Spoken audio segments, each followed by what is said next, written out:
Ndabahaye mwiriwe mwese canke mwaramutse bivanye naho buri umwe aherereye banywanyi mudateba kubana natwe ngaha kuri mbonesha kure mwerudende bashyikiriza amakuru atosoye abarebana n'umutekano politike ububanyi n'amakungu n'ubuzima bwa munsi bw'abanyagihugu.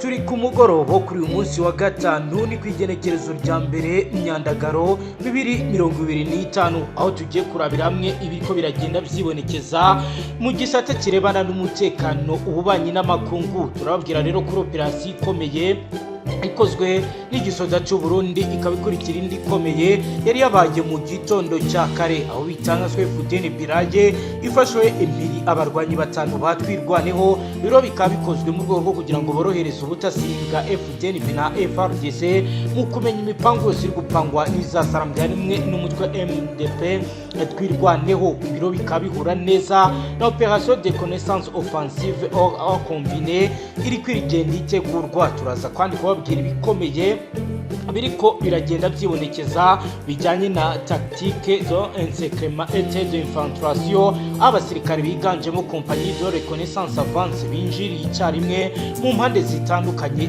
zagenzurwaga na twirwaneho. Turebera hamwe ibikoreshwa rya drone de observation tactique, turebera hamwe kandi bijyanye na equipement de vision nocturne byifashishijwe muri operation bijyana n'unité de appui effort nk'uko bigaragara. Turaza kandi kubabwira ibijyanye n'amakuru akomakomeye avugwa muri twirwaneho yuko hari bimenyekanye. Biravuga ko kuri ubu urugamba rukomeye rukomeje kurwanwa mu buryo budasanzwe. Biro niba nyuma yuko twirwaneho yari yatangaje ko nayo yafashe miri bamwe mu basirikare b'u Burundi nabo ubashe kuba baza kuba bakongera gusubizwa mu maboko ya FDNP mu gitondo cya kare muri operasiyo yakozwe na bamudahusha ba FDNP. Turaza no kubihuza bikomeye na deuxième brigade commando force spéciale yazaniwe umuyobozi mushya ufite ipeti rya koloneli ukomeje gukora ibikorwa bidasanzwe ngaha hafi ya Minembwe. Turaza kandi kubabwira ko ubu urugamba rukomeye ruri kugenda rwerekeza mu bice bitandukanye. Turababwira kandi bijyanye n'umwe mu bayobozi witwa Kamasa Ndakize Welcome yatangaje ibintu bidasanzwe kubirebana n'ibigiye kuba. Turaza kandi kubabwira ibijyanye na operation de stabilisation immunité iriko iragenda yibonekeza. Turaza kandi kurebera hamwe n'ibijyanye n'ibiri kubera ku rwego rwa diplomasi. Turaza kubabwira mu buryo burambuye ndetse butosoye uko inama ya mbere y'urwego rugenzura amasezerano n'amahoro hagati ya leta ya Kigali na Kinshasa yateraniye Washington DC. Turaza kurebera hamwe uko ibintu bihagaze ingingo ku yindi. Turarebera hamwe conjoint oversight community, turarebera hamwe conjoint sécurité coordination mécanisme. Turibuze kandi kubabwira ibijyanye n'ibigaragara ndetse binibonekeza muri joint oversight community yashyizweho inshingano zikomeye bikaba rero bijyanye na resolution pacifique des différendres nk'uko bigaragara. Abanywanyi muze tubane kuri page ikomeye turebe hamwe diplomatie bilaterale, turebe hamwe ibijyanye na méditation, turebere hamwe accord de paix, turebe ibijyanye na comité conjointe de suivi ndetse na mécanisme de coordination sécuritaire, turebere hamwe engagement mutuel et violation de accord, turebere hamwe ibijyanye na acteur diplomatique ndetse na déclaration commune. Nimuze tubane kandi niba ari ubwambere dukurikiye tufata icyemezo gikomeye ufyonde sabone kuko tubagezaho amakuru utasanga ahandi yibanda cyane ku mutekano politiki ububanyi n'amakungu ndetse n'ubuzima bwa munsi bw'abanyagihugu. Reka twinjire mu nkuru yacu mu buryo burambuye. Operasiyo ikomeye duhereye kuri umutekano ku mirongo y'imbere y'urugamba aho kuri uyu wa gatanu w'indwi ku igenekerezo rya mbere mu Kakaro 2025 ingabo z'u Burundi Force de Défense Nationale du Burundi zifatanyije n'iza Repubulika Iharanira Intwaro Rusange ya Congo Force Armée de la République Démocratique du Congo zagabye igitero gikomeye ku birindiro by'umutwe wa twirwaneho ubarizwa mu misozi ya Bijombo hani mu ntara Kivu y'Amajyepfo azwi nka secteur opérationnel de Remera. Iki ni igitero cyaranzwe n'ubushobozi mu gikorwa gikomeye cya gisirikare nk'uko bigaragara. Iyi ni opération de reconnaissance offensive combinée cyari kigamije gutahura no gusenya ibikorwa remezo by'igisirikare by'abarwanyi batwirwaneho. Mu itangazo ryari ryasohowe nk'uko bigaragara FDNB yari yatangaje amakuru ivuga ko hari igitero cyagenze neza nk'uko bigaragara mu butumwa bumaze kurungikwa mu rubuga rwa WhatsApp ruhuriraho intwazangabo z'u Burundi, bakaba bavuga ko hafashwe abarwanyi batanu b'umutwe wa twirwaneho hamwe, bakaba rero bagiye gukorwa iperereza kugira ngo batange amakuru akomeye ko biriko birategurwa. Iki gitero cyatangiye ku isaha ya saa 11 z'umugoroba, kikaba rero cyari kiyobowe n'umwe mu basirikare bakuru ba FDNB ufite ipeti rya majoro ufatanyaga n'umukoloneli wa FARDC. Kikaba rero cyabaye hifashishijwe amayeri ya gisirikare azwi nka tactique de encerclement et de infiltration, abasirikare bigabanyijemo compagnie de reconnaissance avancée binjiriye icyarimwe mu mpande zitandukanye z'ibirindiro bya twirwaneho. FDNB yakoresheje ibikoresho bya gisirikare birimo drone d'observation tactique, izi ni indege nto zitagira abapilote zifashishwa mu gutahura aho umwanzi ari nko mu misozi ndetse no kugira ngo barebe neza intera aherereyeho. Hari kandi equipement de vision nocturne, ibi ni ibikoresho byifashisha kureba nijoro, bikaba rero byifashishijwe kugira ngo abarwanyi badatabwa baje kuba babonwa nubwo bageragezaga kwisha mu mashyamba. Hari kandi unité de PFU, ibi ni ibikoresho birimo mortier de 60 mm ndetse n'imbunda za Embroing 50 kale zifashishwa mu gutera ibirindiro. Abarwanyi bafashwe amakuru atugera rwo ko harimo ufite ipeti rya liyetena, rero akaba yari yungirije ashinzwe ibijyanye na logistique muri iyi axe mu bijyanye no kumenya uko ibikoresho bigezwa aha. Hari kandi undi wari ufite ipeti rya serija, uyu yarasanzwe ayobora serire de renseignement. Hari kandi corporale, uyu yari umunyeshuri wahoze ari mu ishuri rya gisirikare ahangaha ifizi bari kwigishirizwa na twirwaneho. Hari kandi prive, umurwanyi watojwe akaba rero yaraherutse guhererwa amasomo ya gisirikare mu musozi ahitwa Butaho nk'uko yabivuze. Hari kandi prive, umunyeshyaka mushya winjiye muri twirwaneho, biravuga ko yari yarinjiye mu kwezi kwa kane k'uyu mwaka. Aba bose rero bakaba bamaze gukusanywa aho bari guhatwa ibibazo cyase interrogatoire militaire na service national de renseignement ndetse na TMIAP. Biravuga rero nk'uko bizemejwe n'igisirikare cy'u Burundi, biravuga ko rero aba barwanyi bagiye gukorwa iperereza ridasanzwe interrogatoire tactique approfondée hagamijwe kumenya imiterere y'ibirindiro by'umutwe w'izasara mu musozi ya Minembwe. Abasirikare n'abarwanyi baturutse mu Burundi cyangwa Uganda bakaba rero bakomeje kugenda bavugwamo, kuko bitangazwa ko muri iyi twirwaneho ari kugaragaramo abavuga ururimi rw'icyongereza, ariko FDNB ntabwo iremeza ndetse ntirabona ibimenyetso bigaragaza ko baba bafite aho bahuriye. Gusa baze gutanga ibisobanuro bavuga ko bari barahungiye mu nkambi z'impunzi mu gihugu cya Uganda ndetse ari naho bize, bakaba bari baragarutse gufasha izasaramu ndetse na twirwaneho urugamba. Hari rero amwe mu makuru akomoka avuga ko bagiye no gutanga amakuru ajyanye n'intwaro zikomeye bafite, bigiye gutuma urugamba rutegurwa mu buryo bwiza. N'uruhare rw'abayobozi ba AFC rwose rugiye kumenyekana nk'uko rero bitangazwa ndetse binagaragara mu makuru akomeye twahawe n'intwazangabo z'u Burundi ndetse n'abo ku ruhande rwa FARDC. FDNB yemeje ko iki gitero cyagizwemo uruhare rukomeye n'ingabo za Congo. FARDC zatanze amakuru y'iperereza renseignement opérationnel imbere y'iki gitero ndetse bohereje section de combat w'umutwe wa 2e brigade commanda force spéciale. Umuyobozi w'iyi brigade yavuze ko iki gikorwa ari icy'ingenzi mu kuburizamo imigambi imibi ya twirwaneho irimo gutegura kugaba ibitero mu duce twa Uvira, Shanje, Rufungi. Aho rero mu butumwa yarugitse ku rubuga ruhuriraho intwazangabo rwa WhatsApp yagize ati turi gufatanya n'inshuti zacu kugira ngo dushyire iherezo ku mitwe yitwaje intwari ihungabanya umutekano w'abaturage, cyane cyane ngaha hafi igisagara cya Uvira, cyane cyane abanyamurenge, ndetse turi kugenda dukora ibishoboka byose kugira ngo iyi mitwe tubashe kuyihashya burundu. Nubwo rero twirwaneho itaremera ibyo bikorwa bizabaye, amakuru ari kuva mu baturage baremera mu Bishombo yemeza ko hari imirwano ikomeye yumvikanye mu bice, ndetse abantu bamwe babonye indege nto zikora ubutasi zizenguruka imisozi ikikije ngaha. Umwe mu bayobozi bayo Kamasa Ndakize Welcome yatangaje ko ibyo bikorwa byose bigamije gutatanya ingabo zabo, ariko biteguye guhangana. Gusa bamwe mu bashinzwe umutekano bahoze muri uyu mutwe bavuga ko ubu hari igihunga mu bayobozi bawo kuko bafashwe n'abantu b'ingenzi bari bafite amakuru menshi y'imiyoborere ndetse na gahunda bapanga. Nk'uko rero twabitangarijwe na bamwe mu bayobozi ba Service de Coordination Opérationnelle Conjointe, batubwiye ko hari igikorwa kinini cyiswe Opération de Stabilisation Immunité kitezwe gutangira hagati y'igenekerezo rya 4 n'irya 7 mu myandagaro 2025, kigamije kurandura Burundi imitwe yitwaje intwaro mu misozi ya Haut Plateau. Nk'uko bigaragara, abasirikare bataba rero bivuga ko bagiye gukora muri ibi bice bitandukanye, aho bitanzwe FDNB igiye kurungika deuxième unité commando biturutse Gitega mu bice bitandukanye, mu gihe kandi FARDC nayo igiye kohereza 15e brigade d'intervention de Bukavu yahoze ikorera Bukavu kugira ngo izikora ibikorwa bizangaha.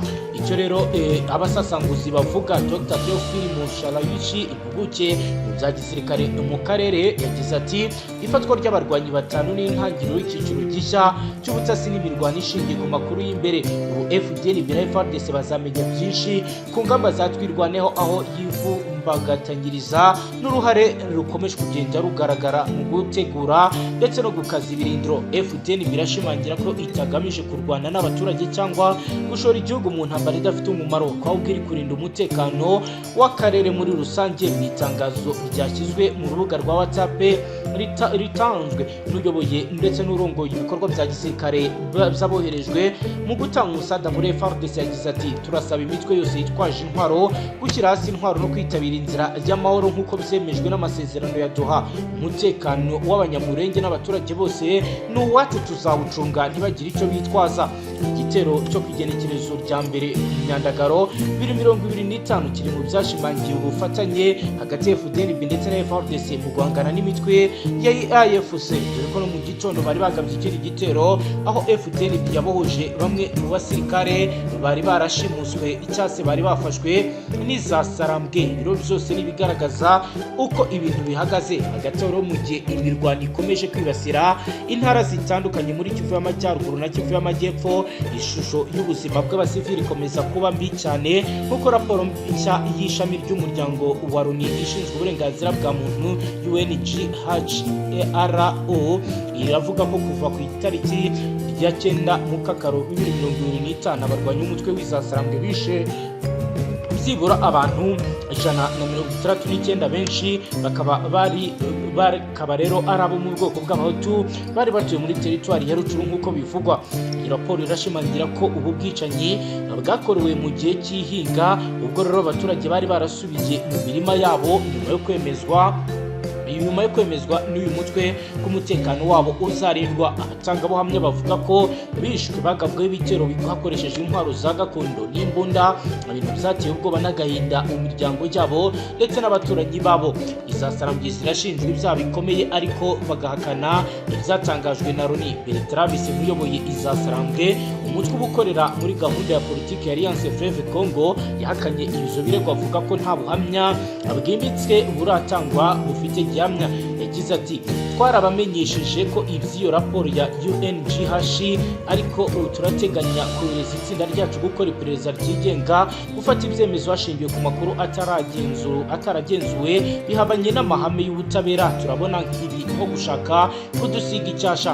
Bisimwa yashinje bamwe mu bakozi b'uyu muryango ubukoboka muri Kongo kuba bashobora kuba inyuma y'isezerano ryo kuba bacafuza Izasarambwe kugira ngo babigaragaze nk'umutwe ukora ibyaha bya gisirikare ndetse n'iby'ubugizi bwa nabi. Reuters itorokanya ry'amakuru mpuzamahanga ryemeje ko ritabashije kugenzura ibyo bikorwa, ariko ryavuze ko ryavuganye n'umwe mu bantu baharanira uburenganzira bwo muri aka gace utashatse ko amazina yamenyekana ku mpamvu z'umutekano. Uyu muntu yavuze ko abasivili barenga 100 biganjemo abahutu b'abanyekongo bishwe n'inyeshyamba z'Izasarambwe ubwo bari baherutse kuba bava mu byabo. Uyu umutangabuhamya yagize ati aba baturage bari barahunze ubwo Izasarambwe zageraga i Rucuru, ariko ariko baragarutse nyuma bahawe icyizere cy'umutekano. Suko byagenze umunsi umwe imirima yabo yagabweho igitero bakorerwa ubwicanyi. Ubutegetsi bwa Kongo na UN babona ibi nk'ikimenyetso cy'ubugome, aho minisitiri w'itangazamakuru leta y'intwaro rusange ya Kongo yabwiye Reuters ko ibi bishimangira ko AFC idashobora kuzana ituze. Ubwicanyi nk'ubu burerekana ko M23 atari igisubizo cy'amahoro, ahubwo ari ikibazo gikomeye ku iterabwoba ry'akarere. Volker Turk, umunyababanga mukuru wungirije wa UN ushinzwe uburenganzira bwa muntu, aberutse gutangazwa mu 23 FARDC n'indi mitwe yitwaje intwaro bose bakoze ibikorwa bishobora gufatwa nk'ibyaha by'intambara. UN irashinja u Rwanda gufasha Zafarangwe mu buryo bwa gisirikare n'ubuyobozi, ndetse icyegeranyo cy'ibanga cy'umuvugizi w'inzobere za UN kivuga ko Kigali ifite ijambo rikomeye n'igenamigambi ry'uyu mutwe. Gusa u Rwanda rwagiye rubihakana rukavuga ko ibyo ari ibinyoma, rugasubiza ko ingabo zarwo zihagararira ku mupaka gusa kugira ngo zikumire ibitero za FDLR, umutwe w'abahutu urwanya ubutegetsi bwa perezida w'u Rwanda. Minisitiri w'urwego rw'u Rwanda rushinja igisirikare cya Kongo gukorana n'imitwe y'iterabwoba irimo FDLR, bikaba ari byo rwita impamvu z'uko rwashyizeho ingamba z'ubwirinzi. Mu gihe amakimbirane hagati ya leta y'intwaro rusange ya Kongo n'Izafarangwe akomeje gufata indi ntera, abaturage nibo bakomeje kubihomberamo. Abanyamahanga n'imiryango iharanira uburenganzira bwa muntu barasaba ko habaho iperereza ryigenga ryimbitse rishobora gutanga igisubizo cya nyabyo, ndetse no guhangana aba bagize uruhare mu byaha byibasiye abasivili. Ibyo byo bikaba bigomba rero kuba byakorwa. Ibyo iyo raporo igaragaza iravuga ko hari impamvu za politike n'ubukungu zituma impande zose zikomeje kugundira intambara. Haravugwa inyungu mu butunzi bw'amabuye y'agaciro ari muri Kivu y'Amajyaruguru na Kivu y'Amajyepfo, birakekwa ko bifitwe n'Izafarangwe, bikaba ari ibintu bikomeje kuba ikibazo gikomeye. Raporo ya UN yashyizwe ahabona iravuga ko ibikorwa bikomeye by'ubugizi bwa nabi byakozwe muri Rucuba hagati ya Mukakaro ndetse no mu mezi yabanje n'impera z'ukwezi gushize. Abantu 139 bishwe, benshi bakaba rero ari abantu bari baragiye mu bikorwa by'ubuhinzi ariko bashinjwe kuba ari abarwanyi ba FDLR. Dukomeje n'andi makuru, reka tuje kuri page ikomeye yanditseho ibijyanye na diplomasi. Tubabwire ko mu cyumweru gishize intumwa za leta y'intwaro rusange ya Kongo n'iza Repubulika y'u Rwanda zahuriye mu nama idasanzwe i Washington DC, mu murwa mukuru wa Leta Zunze Ubumwe za Amerika, aho habaye inama ya mbere y'urwego rushinzwe kugenzura iyubahirizwa ry'amasezerano y'amahoro yasinywe hagati y'ibihugu byombi ku igenekerezo rya 27 Mukakaro 2025. Iyo nama yabanjirijwe n'intumwa y'igitangazo ya Minisitiri w'Ububanyi n'Amahanga wa Leta Zunze Ubumwe za Amerika, Department of State, kivuga ko uruhare rw'iyo nama rukomeye kuko yitabiriwe n'abo mu nzego zo hejuru bahurije hamwe na Leta Zunze Ubumwe za Amerika, Qatar, Togo, nk'intumwa y'umuryango w'ubumwe bwa Afurika Union Africaine, ndetse na komisiyo y'umuryango w'ubumwe bwa Afurika. Amasezerano y'amahoro ya Washington yemeranyijwe hagati ya Kigali na Kinshasa yabaye igisubizo ku bibazo by'umutekano bimaze imyaka myinshi mu buseruko bwa Kongo, by'umwihariko mu ntara Kivu y'Amajyaruguru. Aya masezerano yashyizweho umukono ku igenekerezo rya 27 Mukakaro 2025 mu guhuza kwa leta ya Kinshasa, Amerika na Qatar, nyuma y'imishyikirano ikomeye yashishikarijwe n'akanama gashinzwe amahoro n'umutekano mu karere. Aya masezerano yishingwa akaba rero yemeje ibi bikurikira: Conjoint Oversight Community, urwego rushinzwe kugenzura uko amasezerano yubahirizwa; Conjoint Security Coordination Mechanism, urwego rwa tekinike mu mutekano rugomba kwiga gushyira mu bikorwa ingingo zose zireba umutekano n'ubutasi ndetse n'ibikorwa bya gisirikare. Mu nama iherutse kuba, abafatanyabikorwa bemeje ibi bikurikira: Conjoint Oversight Community bashimangira amahame azagenga imikoranire y'urwo rwego, basuzumye kandi uko ibihugu byombi byubahirije ingingo y'amasezerano, baganira ku ngamba zigomba gukomeza gushyirwa mu bikorwa ibikubiye mu masezerano ya Washington. Hari kandi imyanzuro yemeje ko hagomba kuba haba kwerekanwa inama itegura ya mbere itegura Jonction Security Coordination Mechanism, urwego rusabwa kugenzura iby'umutekano mu karere. Iyi nama yitabiriwe n'abadiplomate n'abategetsi bo ku rwego rwo hejuru, muri bo harimo intumwa za Leta Zunze Ubumwe za Amerika, intumwa za Qatar, abahagarariye Togo n'umuhuza w'umuryango wa Afurika, intumwa za komisiyo y'umuryango w'ubumwe bwa Afurika, ba minisitiri w'ububanyi n'amahanga ku ruhande rw'u Rwanda ndetse na Kongo, abahagarariye inzego z'umutekano, ubutasi ndetse n'ubutabera. Mu gihe bivuga ko Conjoint Oversight Community yashizweho inshingano zikomeye kumenya niba amasezerano yubahirizwa uko yanditse, kwakira ibirego ku byirengagijwe cyangwa kutubahiriza kw'amasezerano, guhuza impande zombi mu gihe cy'amakimbirane kugira ngo ikibazo gikemuke mu mahoro, resolution pacifique des différends, gutegura inama zose zirebana n'abahuzabikorwa n'amahoro, gutanga raporo z'igihe ku gihe, uburyo amasezerano agomba gushyirwa mu bikorwa. Ijambo ry'ikoranabuhanga rero rikaba rigomba kuba ryagaragara muri ibi byose, kuko bivugwa ko hakenewe ibizwi nka diplomasi bilaterale, ububanyi n'amahanga bushingiye ku bihugu bibiri, meditation, ubuhuza hagati y'impande zishyamiranye. Hari kandi accord de rappel, amasezerano y'amahoro, komite conjointe de suivi, komite ihuriweho ishinzwe kugenzura mécanisme de coordination sécuritaire, urwego rwa tekinike mu by'umutekano. Hari kandi engagement mutuel, kwiyemeza kwa buri ruhande, violation d'accord, kurenga ku masezerano. Ni nk'uko rero bivugwa n'ingingo zikomeye zigaragaza, bikaba bivugwa ko rero hakenewe kugira ngo amasezerano abashe kugerwaho nta kuyahungabanya. Ni uko dusoje banywanyi, niba ari ubwa mbere dukurikiye tuvyonda sabone, wiyongere mu batazongera gucikwa n'amakuru n'ibiganiro tubagezeho byibanda cyane ku mutekano, politiki, ububanyi n'amakungu n'ubuzima bwa munsi bw'abanyagihugu. Hasta la vista.